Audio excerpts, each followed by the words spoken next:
It's your boy Marquio, and we back at it again with another reaction, man. Y'all don't mind me right now. I know I don't have a lot of energy, but I've been sick for the past 2 days. My body just been feeling like my body haven't been feeling the right way.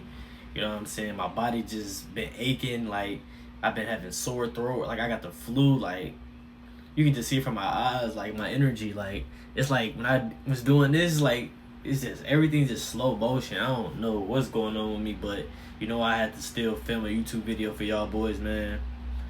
Y'all pray for me, man. But today we got LeBron James is overrated. Y'all let me know in the comments down below why y'all think LeBron James is overrated. You know what I'm saying? Y'all let me know in the comments down below. I'm going to be looking at it and seeing what y'all got to say. You know what I'm saying? Because I just feel like LeBron just will never be Michael Jordan. He would never be in the position to be Michael Jordan. He's LeBron James, of course, but he would never be the GOAT to me. You know, Michael Jordan, the way he played the game of basketball, making millions of people want to play basketball just like how Mike was.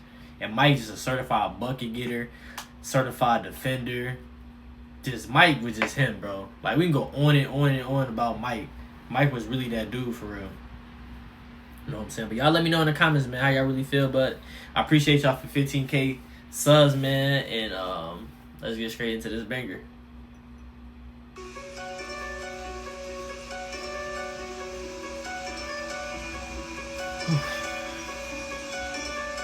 I feel like I'm finna throw up. I ain't gonna lie, chat. I'm locked in. Sure, he's arrogant, unlikable, and has some high-profile failures.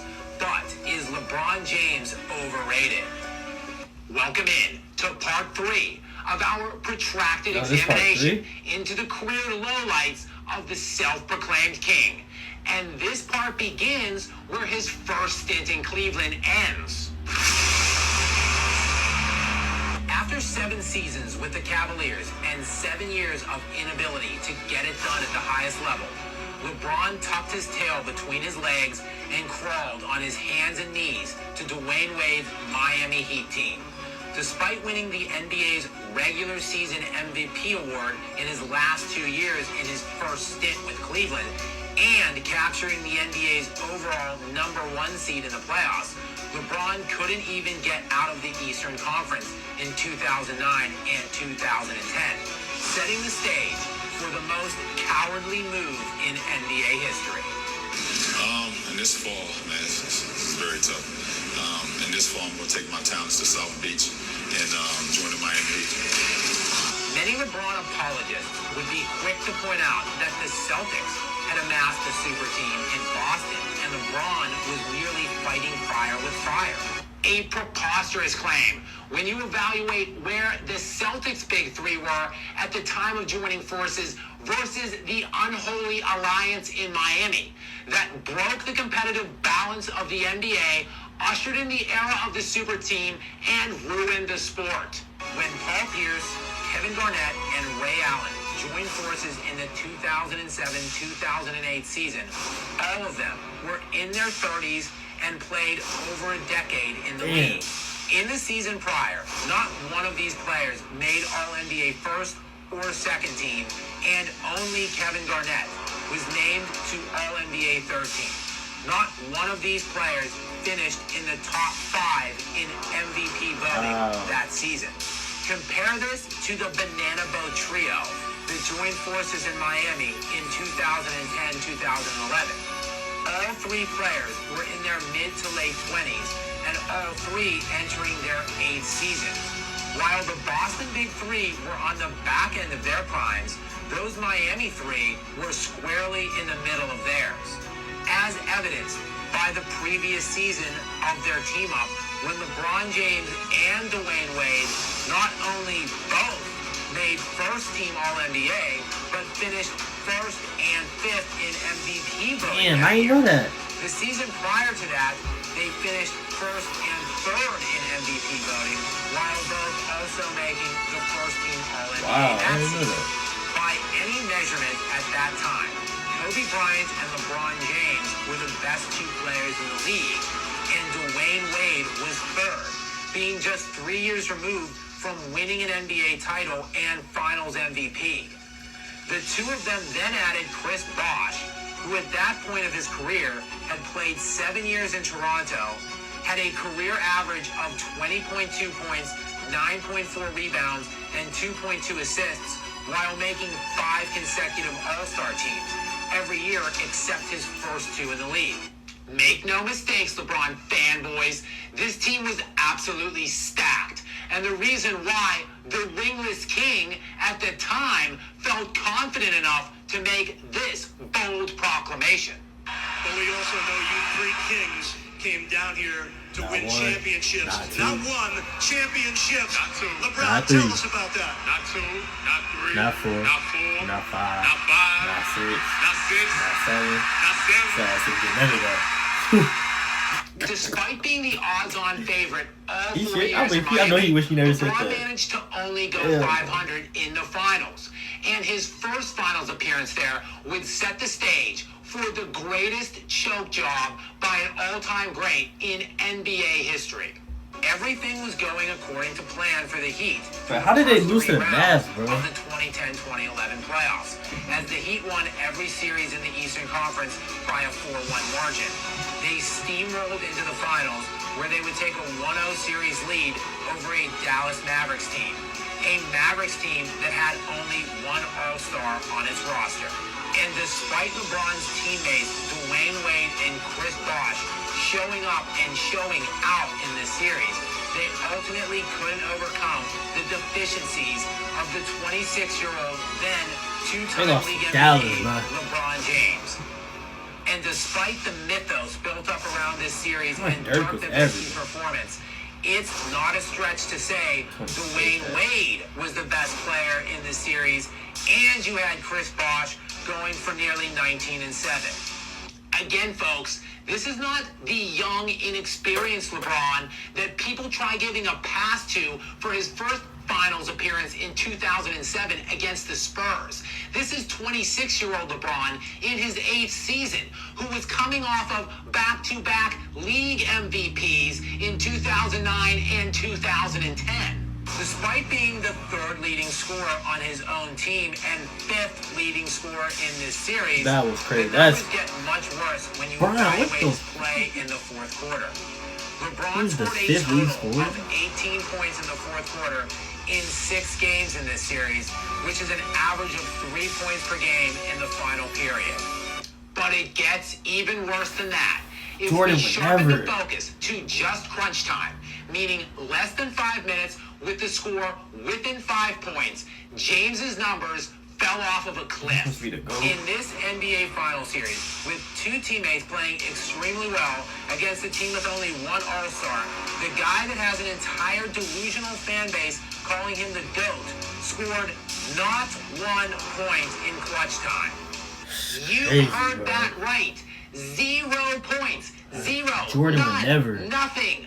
No points in clutch time Wow. of an entire series Crazy. that his team lost 4-2 in the finals with a superior team. And it's not just his delusional fan base Cooking team, that too. thinks that he's the GOAT. That one right there made me the greatest player of all time. For That's so what I many felt. reasons. I was super ecstatic to win one for Cleveland because of the 52-year drought. Like, I was ecstatic. Like, obviously, I showed that day, the first wave of emotion was when everyone saw me crying. Like, that was all for 52 years. Everything in sports was going on in Cleveland. And then after I stopped, I was like, that one right there made you the greatest player of all time. Well, this brings us to roughly a decade into his career. But make sure you hit subscribe and stay tuned for more on LeBron James and the mass media. Yo, he really don't like LeBron. He talking about LeBron James. But nah, bro. In crunch time, in the 4th quarter, you scoring 0 points, bro? I'm sick right now. Come on, Brian. What is you on? I did not know this. This is new facts for me. Every single day I'm watching a LeBron video. I'm not a LeBron hater, but what you say you the GOAT? No. It's MJ. Like, you really got the audacity to call yourself the GOAT. And you played the Mavericks. If you put Michael Jordan against that team, against the Mavericks, oh, that would be easy. That'd be an easy series. You know what I'm saying? You had Wade, Bosh. They had Ray Allen at the time. Dwayne Wade. They had a good team. It was cooking in the season. I remember them games, bro. They was real like cooking though. But when it comes against the Mavericks beat y'all. Dirk himself really beat y'all. Dirk.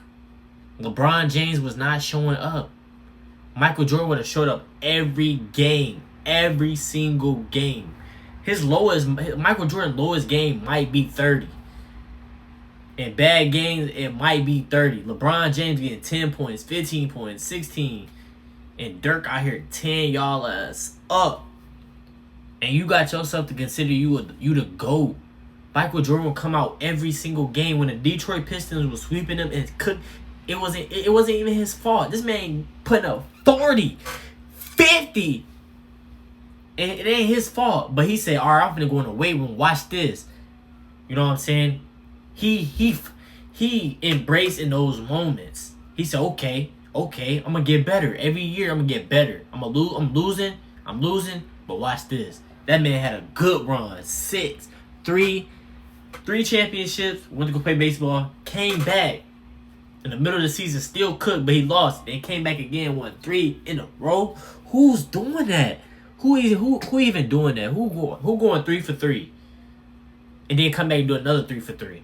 LeBron can't go for 3 for 3. He got to go to team to get 1 and 1 and 1. LeBron can't go straight 3 for 3. And I don't care if y'all say, all the young people say it's generations and stuff, bro. Like, if you can watch the highlights. Of course, in today's game, everything, technology, everything's developed. Our handles better.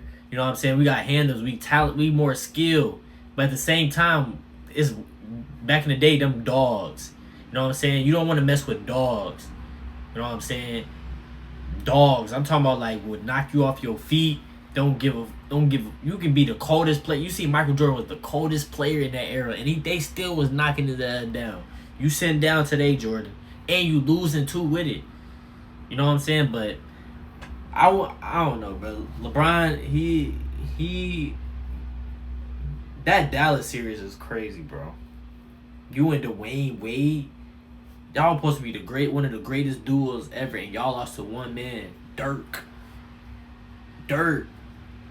That's crazy, man. Y'all let me know in the comments how y'all feel about all that, man. Like, the comparison just gotta stop.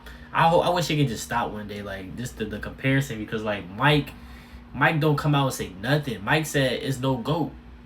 That shows a lot. Like, he don't have to brag about himself. His peers does it. You know what I'm saying? I don't know. Y'all let me know in the comments how y'all feel about that. But make sure y'all like, comment, subscribe. Let me know what y'all want to see next, man. I appreciate all y'all. And make sure y'all continue to keeping the man upstairs on y'all side. Because without him, we nothing. We wake up every day blessed. Being able to eat food, blessed. Got technology, blessed. Got a house to live in, blessed. Got clothes on our back, blessed. All this can get taken away. We can be homeless. We can pass away or anything. So be grateful and thankful. You know what I'm saying? But I love y'all. I appreciate y'all. I'm going to see y'all in the next video. And I'm out.